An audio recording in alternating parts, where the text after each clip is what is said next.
നമസ്തേ. നവവിധ ഭക്തികളിലെ നാലാമത്തേത് പാദസേവനമാണ്. ജഗദീശ്വരന്റെ പാദങ്ങളെ സേവിക്കുക, ഗുരുവിന്റെ പാദങ്ങളെ സേവിക്കുക, ഇതൊക്കെയാണ് പാദസേവനം. അതെങ്ങനെയാണ് പാദസേവനം എന്ന് പറഞ്ഞാൽ? പാദങ്ങളെ സേവിക്കുക. പാദം ഒരു മനുഷ്യന്റെ ഏറ്റവും താഴെ ഭാഗത്തുള്ള അവയവം പാദങ്ങൾ. ആ പാദങ്ങളെ സേവിക്കാൻ നമുക്ക് സാധിക്കണമെങ്കിൽ നമ്മുടെ അഹങ്കാരം ഇല്ലാതായി നമ്മൾ കുനിഞ്ഞേ പറ്റൂ. പാദത്തിലെ വന്ദനം നടത്തണം. പാദത്തിലെ ഒന്ന് തൊട്ട് നമസ്കരിക്കണമെങ്കിൽ നമ്മൾ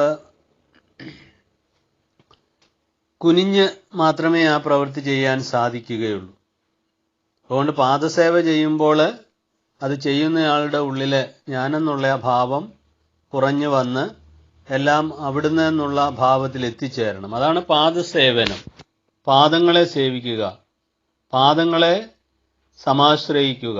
ഇത് ഭക്തിയുടെ ഏറ്റവും പ്രധാനപ്പെട്ട, ഭക്തിയുടെ ആയിരുന്നാലും ജ്ഞാനത്തിൻ്റെതായിരുന്നാലും മറ്റ് ഏതുതരം അനുഷ്ഠാനങ്ങളുടെ കാര്യമായിരുന്നാലും സേവ എന്നുള്ളത് ഏറ്റവും പ്രധാന കാര്യമാണ്.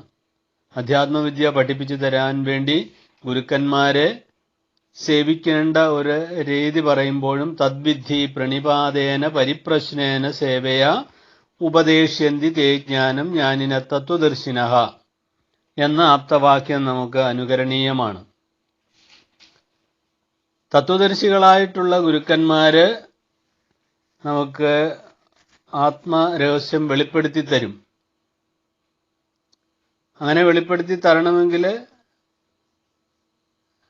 അതിന് ഏറ്റവും അർഹനായിട്ടുള്ള ആള് ഗുരുവിനെ സമീപിച്ച് ഗുരുവിന് പാദസേവ ചെയ്യണം. തദ്വിധി പ്രണിപാതേന, പ്രണിപാതം നടത്തണം. പാദത്തെ ആശ്രയിക്കണം. പരിപ്രശ്നേന, ജ്ഞാനിയായിട്ടുള്ള ആളുകളോട് അന്വേഷിക്കണം ഈശ്വരനെ പറ്റി. സേവയാ, പിന്നെന്ത് ചെയ്യണം? സേവ ചെയ്യണം അങ്ങനെയുള്ള ആളുകളെ.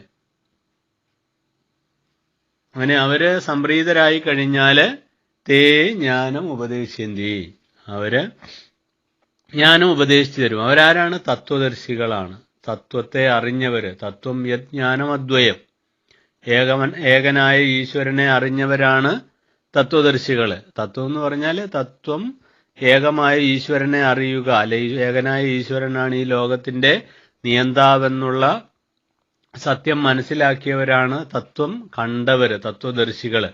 അങ്ങനെയുള്ള തത്വദർശികള്, ഗുരുക്കന്മാരായിട്ടുള്ള തത്വദർശികള് തന്നെ സമീപിക്കുന്ന ശിഷ്യന്മാർക്ക് ഈ തരത്തില് ഉപദേശം കൊടുക്കും. തേ ജ്ഞാനം ഉപദേശന്തി, അവര് ശിഷ്യന്മാർക്ക് ജ്ഞാനത്തെ ഉപദേശിക്കുന്നു. അപ്പൊ അതിനെന്താ ചെയ്യണ? പരിപ്രശ്നം കൊണ്ടും പാദസേവ കൊണ്ടും ഗുരുവിനെ സംപ്രീതനാക്കുക.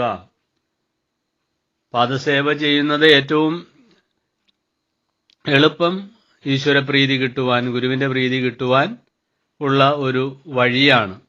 അതുകൊണ്ടാണ് പാദസേവനം ഏറ്റവും അധികം പ്രാധാന്യം കൊടുക്കുന്ന ഒരു സാധനയായിട്ട് മാറ്റിയെടുക്കേണ്ട ആവശ്യകത ഇവിടെയാണ് വരുന്നത്.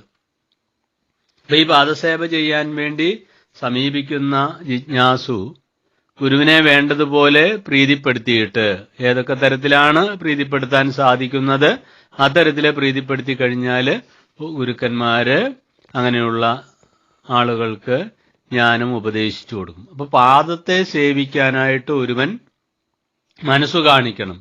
ഈ ലോകം മുഴുവൻ ഈശ്വരന്റെ പാദങ്ങളാണ് ഒരു തരത്തിൽ ചിന്തിച്ചാൽ.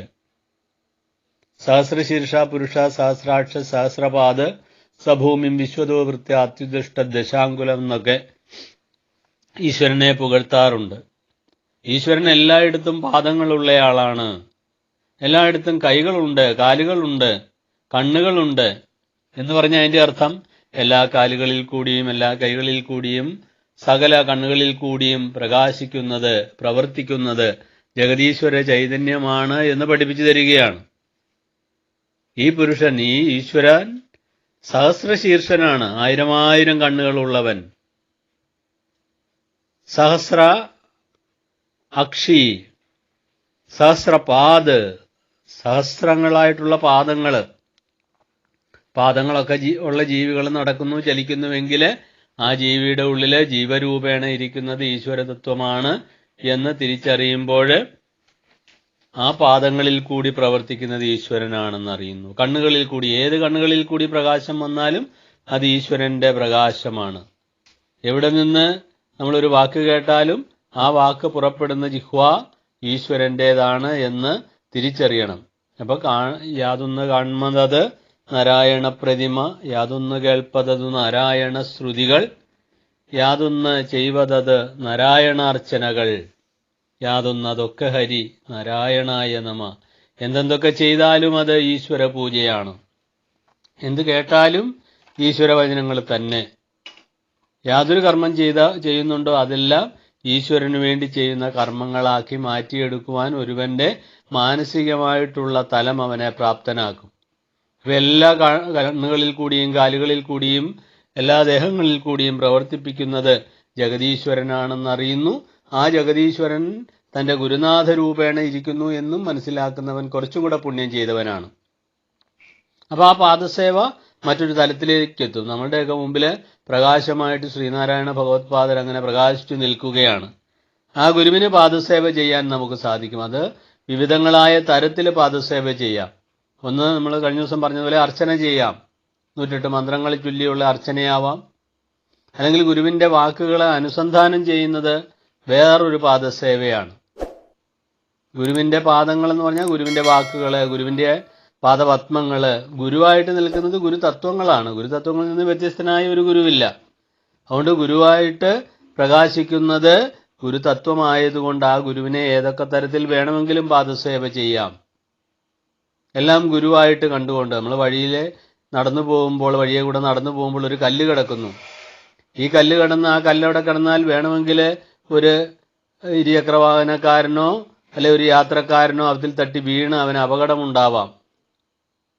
അങ്ങനെ അപകടം ഉണ്ടായാൽ അത് ദുഃഖത്തിന് കാരണമാകും. അതുകൊണ്ട് അതിൽ നിന്ന് അവരെ ഒഴിവാക്കേണ്ടത് എൻ്റെ കടമയാണ്. അപ്പോൾ ആ കല്ലെടുത്ത് മാറ്റുമ്പോൾ ആ കല്ലെടുത്ത് അവിടെ നിന്ന് എവിടെയെങ്കിലും ആർക്കും ബുദ്ധിമുട്ടില്ലാത്തൊരു സ്ഥലത്തേക്ക് ഇടുമ്പോൾ അതൊരു ഗുരുപൂജയായിട്ട് ചെയ്യാം. ഒരു തൈ കുഴിച്ചു വെക്കുക, അത് ഗുരുപൂജയാണ്. ആർക്കെങ്കിലും വെള്ളം കൊടുക്കാൻ സാധിക്കുന്നത്, ഭക്ഷണം കൊടുക്കാൻ സാധിക്കുന്നത്, അതൊക്കെ ഗുരുപൂജയാക്കി ചെയ്യാം. വിശന്നു വലഞ്ഞ ഒരുവന് ഭക്ഷണം കൊടുക്കുന്നത് ഗുരുപൂജയാണ്. എൻ്റെ മുമ്പിൽ ഇതാ ഗുരു എത്തിയിരിക്കുന്നു, ഗുരു എൻ്റെ മുമ്പിൽ സശരീരനായി എത്തി എനിക്ക് ഗുരുപൂജ ചെയ്യാനുള്ള ഒരു അവസരം തരികയാണ്, അതിനെ ഞാൻ ഏറ്റവും നന്നായിട്ട് പ്രയോജനപ്പെടുത്തുമെന്നുള്ള വിചാരത്തോടുകൂടി ആ വ്യക്തിക്ക് അന്നം കൊടുത്താൽ, വിശന്ന് വലയുന്നവന് ഭക്ഷണം കൊടുത്താൽ, ദാഹിച്ചു വലയുന്നവന് വെള്ളം കൊടുത്താൽ അത് ഗുരുവായിട്ട് കണ്ടുകൊണ്ട് ഗുരുവിന് ചെയ്യുന്ന ഒരു ഗുരു പാദസേവയാകാം. ഏതു തരത്തിൽ വേണമെങ്കിലും സേവിക്കാം. വിദ്യയില്ലാത്തവന് വിദ്യ കൊടുക്കുന്നത് അതൊരു ഗുരു സേവയായിട്ട്, ഗുരുവിന്റെ പാദസേവയായിട്ട് കണ്ടു വേണമെങ്കിൽ അത് ചെയ്യാം.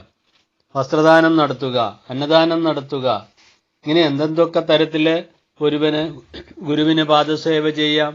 ശ്രീനാരായണ ഗുരുദേവന്റെ പാദപൂജയായിട്ട്, പാദസേവയായിട്ട് നമ്മുടെ പ്രവർത്തനങ്ങളൊക്കെ മാറ്റിയെടുക്കാൻ സാധിക്കുമ്പോഴാണ് യഥാർത്ഥ ഗുരുവിന്റെ അനുയായിയാകുന്നത്. ഗുരു അങ്ങനെയല്ലേ ചെയ്തത്? എല്ലാം ഈശ്വരൻ എന്ന് കണ്ട് മാനായിട്ടുള്ളതും മയിലായിട്ടുള്ളതും കുയിലായിട്ടുള്ളതും എല്ലാം ഈശ്വരതത്വമാണെന്ന് തിരിച്ചറിവുണ്ടായി, വിവേകമുണ്ടായി, അത്തരത്തിലെ ലോകത്തെ മുഴുവൻ സ്നേഹിച്ച മഹാഗുരു. ആ ഗുരുവിന്റെ സ്നേഹം എങ്ങനെയായിരുന്നു? ഗുരു പറഞ്ഞതുപോലെ മദ്യപന്റെ മത്സ്യം കൂട്ടല് പോലെ. ആദ്യം ഏറ്റവും നല്ല ഭാഗങ്ങൾ കഴിക്കുന്നു, ഇറച്ചി കഴിക്കുന്നു, അവസാനം ഒന്നും കളയാനില്ലാതെ മുള്ളുവരെ തിന്നുന്ന അവസ്ഥയിൽ ഒന്നും മിച്ചമില്ലാതെ അവൻ കഴിക്കുന്നത് പോലെ നമ്മളുടെ സ്നേഹം, നമ്മളുടെ കാരുണ്യം ആദ്യം നമുക്ക് വേണ്ടപ്പെട്ടവരിലാവട്ടെ, പിന്നെ അതിൻ്റെ വലിപ്പം കുറച്ചും കൂടെ വളർന്ന് അടുത്തുള്ളവരിലേക്കും ആവട്ടെ, അയൽപക്കംകാരനിലേക്കും ആവട്ടെ, അങ്ങനെ വളർന്ന് അവനിവനെന്ന് അറിയുന്നതൊക്കെ ഓർത്താൽ അവനിൽ ആദിമമായ ഒരു ആത്മരൂപമായതുകൊണ്ട് അവനവൻ ആത്മസുഖത്തിന് ആചരിക്കുന്നവ മറ്റുള്ളവരുടെ സുഖത്തിനായിട്ടുകൂടി വരണമെന്നുള്ള ഒരു തലത്തിലേക്ക് എത്തപ്പെടുവാൻ ഗുരുവിന് വലിയ പ്രയാസമുണ്ടായില്ല.